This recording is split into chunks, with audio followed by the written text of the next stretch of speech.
In today's video, I'll teach you how to stop spam calls on WhatsApp.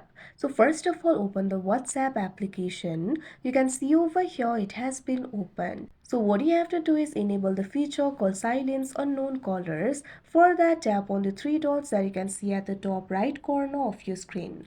After you do that, tap on this option settings. Now you can see over here settings has been opened. Tap on the option privacy that you can see at third. Now you'll be able to access the privacy settings. Simply scroll down, find the option for calls and tap on it. Now after you do that, you'll be led to this kind of interface. Toggle the button on right next to the option for silence unknown callers. Now after you do that, the calls from the unknown numbers will be silenced. That means now you'll not receive the spam calls as well.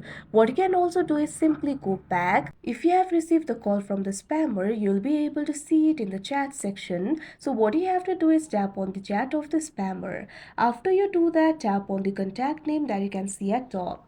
After that, you'll be able to find various options over here. What you have to do is scroll down. At bottom, you'll be able to find the option for block and report. So what you have to do is simply tap on the block option that you can see on the screen. This kind of pop-up will appear. Simply tap on the option block. Likewise, you can also report by tapping on this option report. After that, tap on the option report. Now the future contact from this particular person will also be prevented. So like this, you'll be able to stop the spam calls. So that is how you stop spam calls on WhatsApp. I hope you found this video helpful. Thank you for watching.